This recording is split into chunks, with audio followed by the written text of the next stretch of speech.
Oke, Assalamualaikum warahmatullahi wabarakatuh. Selamat pagi, salam entrepreneur.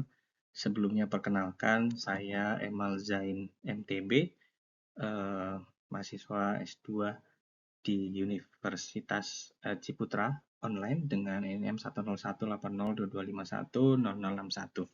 Jadi pada kesempatan ini eh, kami akan melakukan pitching terkait dengan design thinking yang merupakan bagian dari mata kuliah Business Opportunity Creation.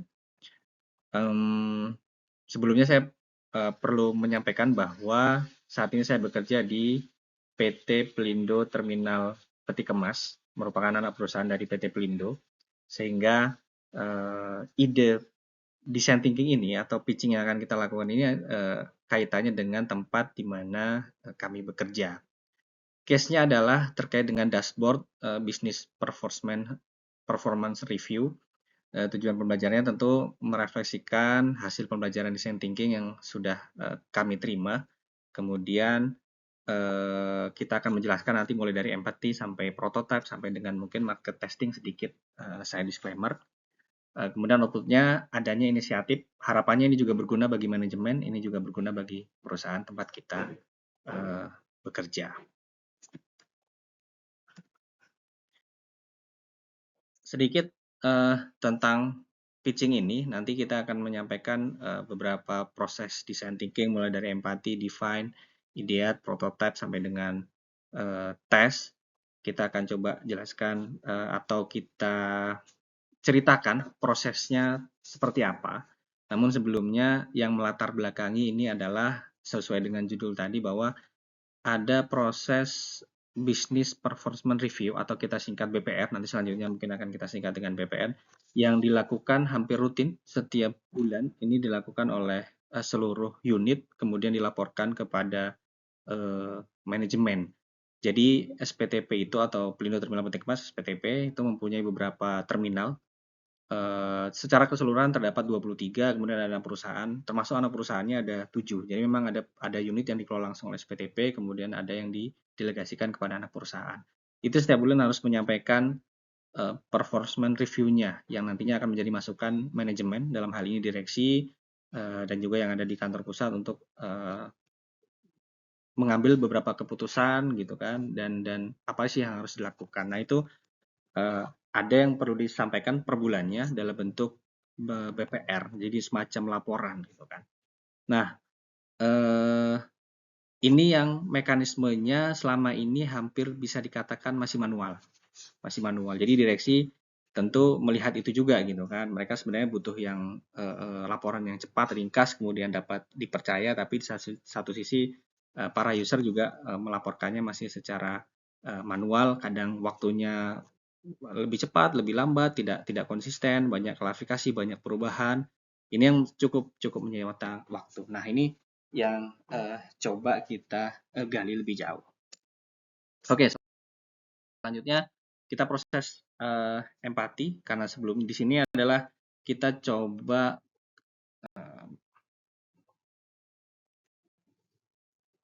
memetakan sebenarnya usernya ini, kita sebenarnya banyak usernya, cuman kita kerucutkan menjadi 3. Yang pertama adalah direksi. Mohon maaf kita tidak bisa menyebutkan namanya, tapi sebenarnya bisa di googling. Dan atas user persona ini yang kita lakukan, ada yang wawancara mungkin di bagian staf PAP dan juga staf di para anak perusahaan yang kita wakilkan dengan staf anak perusahaan. Sebenarnya ada juga staf terminal, namun juga ada diskusi. Kalau direksi mungkin kita tidak wawancara ya, tapi lebih kepada diskusi dan melihat selama ini dalam proses pekerjaan kita bisa memetakan sebenarnya apa sih yang mereka katakan, apa yang mereka sering bilang, apa yang mereka mau gitu kan. Jadi kita bisa dari hasil diskusi dengan teman-teman, kita bisa memetakan sebenarnya apa sih prioritas mereka, apa sih goal-nya gitu kan. Terus terang memang di mata kuliah ini kita ada kelompok, namun kami atau saya lebih memilih untuk berdiskusi dengan rekan-rekan yang memang satu bagian atau satu pekerjaan di kantor, sehingga diskusinya lebih memudahkan. Karena tema memang yang diambil tidak hanya fokus di pekerjaan kami, mungkin berbeda dengan teman-teman yang lain di mata kuliah yang sama.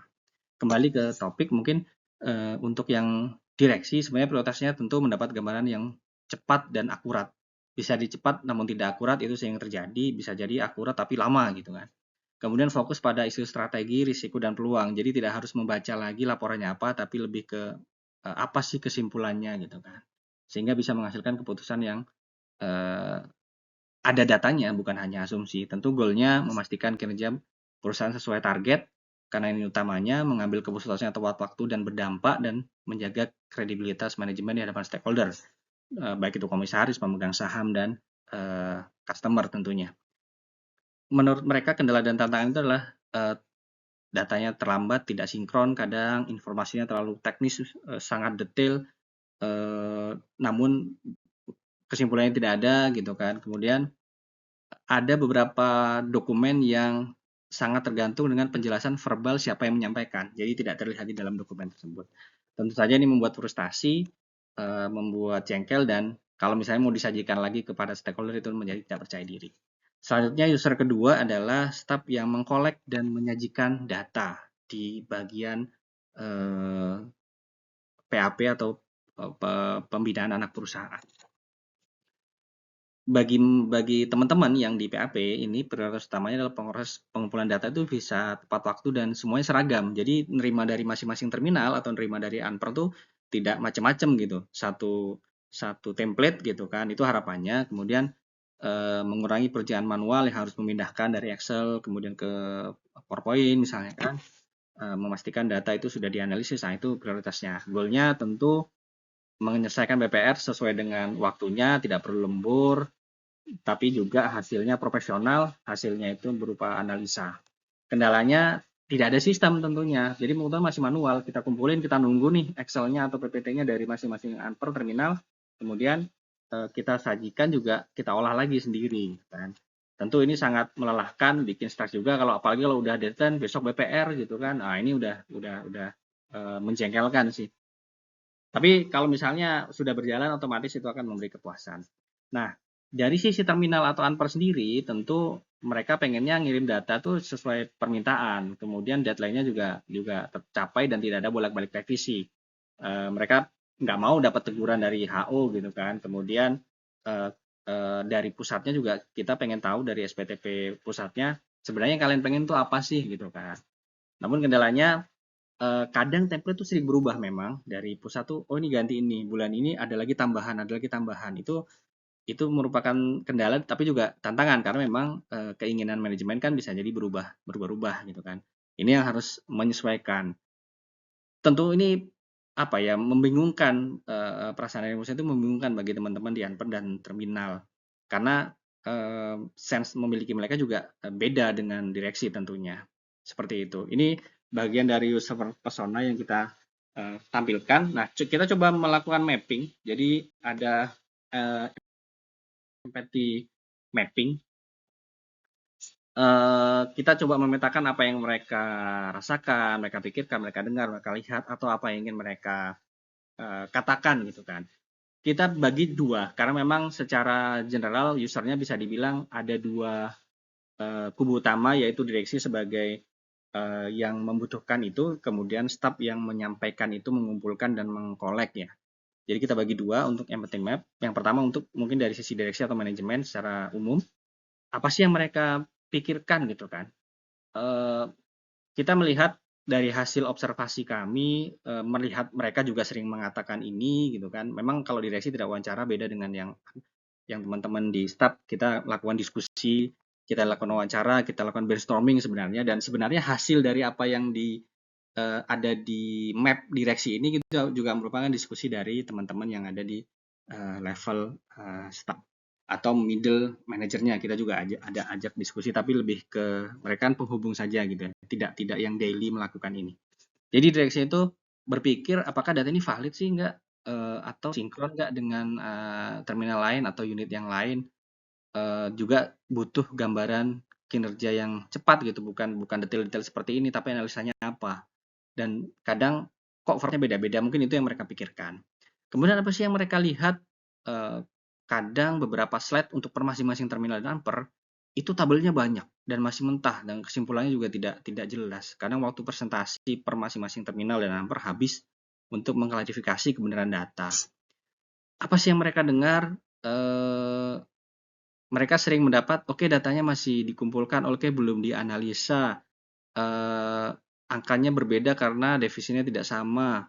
Kenapa masih begini datanya? Karena datanya mepet, jadi masih manual. Itu yang sering didengar oleh direksi. Nah, yang sering mereka katakan dan mereka ingin lakukan adalah ringkas saja, yang penting poin strategis. Itu yang mereka sering bilang. Tolong next BPR lebih rapi dan konsisten. Nah, ini yang mereka sering minta. Jadi memang proses design thinking ini kita memetakan apa kebutuhan user. Nah, user di sini ada dua, itu yang mereka minta. Pain-nya waktu rapat menjadi tidak efektif tentunya. Kemudian sulit mengambil keputusan yang cepat, ada ketergantungan kepada penjelasan. Gain-nya adalah keinginan ada memiliki dashboard real time, kemudian visualisasinya itu mudah dipahami, ada konsistensi dari lintas unit, jadi masing-masing terminal dan amper itu punya konsistensi penyajian yang sama. Kemudian fokus pada apa yang harus diputuskan, insight-nya apa, aksinya apa, bukan angka-angka mentah yang kita nggak tahu akan diapakan. Nah, sementara di staf PAP dan Anper, baik juga dengan collecting yang dilakukan oleh terminal dan penyajian yang dilakukan oleh terminal, mereka merasakan kenapa tiap unit punya versi data sendiri-sendiri. Karena kan ada bagian operasi, ada bagian keuangan, kemudian ada bagian pelaporan komersial misalnya, kan itu beda-beda gitu kan. Nah, ini harapannya mengkolek ini kan harus jadi satu gitu. Kita ngambil dari operasi, kita ngambil dari keuangan, kemudian dijadikan satu. Dan itu kadang template-nya beda-beda. Ada ketakutan salah input, kemudian takut telat, harus ngejar data kerjaan yang lain gitu. Jadi mereka juga melihat kok file Excel-nya formatnya beda, emailnya yang satu ke sini, yang satu ke bagian operasi, yang satu ke yang lain. Nah, ini bikin kadang deadline-nya juga berubah-ubah, kadang direksi minta BPR di tanggal 10, kadang tanggal 15 gitu kan. Dan proses rekap manualnya juga kan copy paste dari bulan sebelumnya, gampangnya seperti itu. Yang mereka dengar, kadang mereka sering dikejar, tolong datanya cepet, ini udah mau deadline, kemudian formatnya tolong disesuaikan lagi, masih berubah-ubah nih gitu. Angka ini beda dengan yang kemarin, direksi minta update mendadak. Nah, mereka sering mengatakan, kami itu biasanya cuma satu, ini kami yang ngerjain satu gitu kan. Itu yang sering mereka katakan. Lagi kami susun ulang nih sesuai template baru yang kami minta seperti itu. Kemudian menjelaskan konteks yang perbedaan data itu sering dilakukan. Pain-nya tidak ada sistem standar. Jadi ini menyulitkan bagi mereka. Kemudian koordinasi melelahkan kan, satu orang kadang di masing-masing harus koordinasi dengan banyak unit fungsi yang di pusat. Ada tekanan deadline, juga ada resiko human error. Again-nya mereka template dan definisi data yang seragam. Jadi kalau bisa satu template aja. Sistem juga terpusat kalau bisa. Kemudian ada progres yang otomatis memonitoring. Oh, ini udah sampai mana, ini yang belum, ini yang sudah gitu kan. Dan fokus ke analisis. Oke. Next-nya kita coba mendefine. Jadi tadi sudah ada empathy. Divergent kita mengumpulkan semua masukan dari user karena mereka memang design thinking ini kan untuk sebenarnya menyelesaikan apa sih kebutuhan user. Setelah empati, kita coba mendefine, mengerucutkan kembali sebenarnya kebutuhannya itu apa, gitu kan. Usernya tadi ada dua, staff dan juga direksi dengan dua peran berbeda, tapi satu proses BPR yang sama. Kebutuhan di dalam staff itu adalah proses pengumpulan datanya itu tersandar. Kemudian sistem yang mengurangi pekerjaan manual dan ada kemudahan monitoring untuk progresnya. Sementara direksi ingin informasi kinerja yang ringkas dan konsisten gitu. Dan data yang tepat waktu dan dipercaya serta visualisasinya itu langsung bisa dibuat untuk mengambil putusan. Nah, dari kebutuhan itu masalah ini berarti ada proses BPR saat ini belum mendukung kebutuhan. Proses BPR saat ini itu masih ada tapi tidak menjawab sebenarnya. Karena kita sudah memetakan tadi kebutuhannya apa. Karena data yang dikumpulkan masih manual, tidak terintegrasi, menyita waktu, dan menghambat penyajian. Nah, yang mana itu juga menyulitkan bagi direksi untuk mengambil keputusan. Solusinya kita mendefine ada BPR yang dibutuhkan oleh user, ada template sendiri atau dashboard yang mudah digunakan oleh lintas fungsi. Jadi komersial bisa menggunakan, operasi dan keuangan menjadi satu yang sama sehingga terkoneksi di dalam satu pelaporan yang sama. Membutuhkan, jadi menghemat waktu kerja, kemudian juga yang disajikan bukan hanya angka, tapi juga semacam analisa dan kesimpulan bahwa ini apa yang harus dilakukan. Nah, dengan kebutuhan pengguna yang cukup jelas ini, kami kemudian masuk ke tahap nantinya adalah ideasi untuk merancang sebenarnya solusi apa untuk menjawab kebutuhan dua user tadi, yang mana dalam satu proses BPR. Nah, ini proses ideasi kita, kembali lagi ke Divergent. Jadi kita coba memperluas lagi sebenarnya apa solusi yang bisa kita ambil gitu kan. Kita menggunakan metode Scamper. Tentu saja tidak semua